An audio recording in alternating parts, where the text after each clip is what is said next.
का टॉपिक है सुर्खियों में बजट। जानते हैं चर्चा में क्यों है।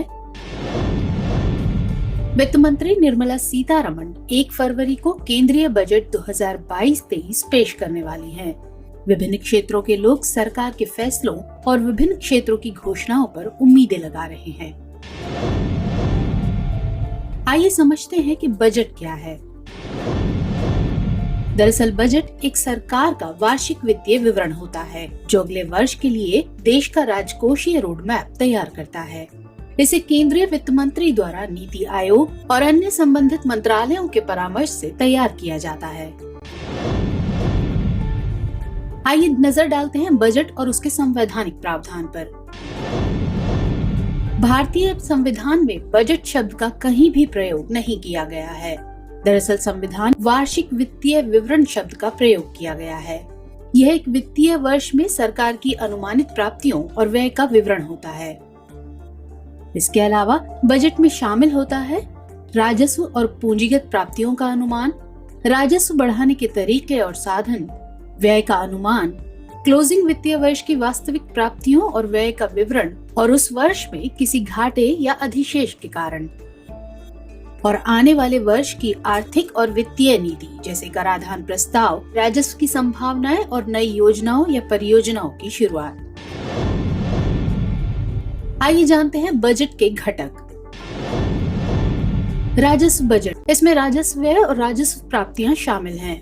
राजस्व प्राप्तियां ऐसी प्राप्तियां हैं जिनका सरकार की संपत्ति और देनदारियों पर सीधा प्रभाव नहीं पड़ता है। इसमें सरकार द्वारा कर और गैर कर स्रोतों के माध्यम से अर्जित धन शामिल है, जबकि राजस्व व्यय सरकार द्वारा किया गया वह व्यय है जो उसकी संपत्ति या देनदारियों को प्रभावित नहीं करता है। उदाहरण के लिए इसमें वेतन, ब्याज भुगतान, पेंशन और प्रशासनिक खर्च शामिल है। पूंजीगत बजट, इसमें पूंजीगत प्राप्तियां और पूंजीगत व्यय शामिल हैं। पूंजीगत प्राप्तियां उन प्राप्तियों को इंगित करती हैं जो सरकार की संपत्ति में कमी या देनदारियों में वृद्धि का कारण बनती हैं। इसमें शामिल है संपत्ति या विनिवेश जैसे सार्वजनिक उद्यमों के शेयर बेचकर अर्जित धन, राज्यों द्वारा उधार या ऋण के पुनर्भुगतान के रूप में प्राप्त धन। पूंजीगत व्यय का उपयोग संपत्ति बनाने या देनदारियों को कम करने के लिए किया जाता है। इसमें शामिल है सड़कों और अस्पताल जैसी संपत्ति बनाने पर सरकार द्वारा दीर्घकालिक निवेश, राज्यों को ऋण के रूप में सरकार द्वारा दिया गया धन या उसके उधारों की अदायगी। आइए अब जानते हैं अर्थव्यवस्था पर बजट के प्रभाव को। बजट सरकारी खर्च और कराधान में बदलाव के माध्यम से समग्र मांग को प्रभावित करता है।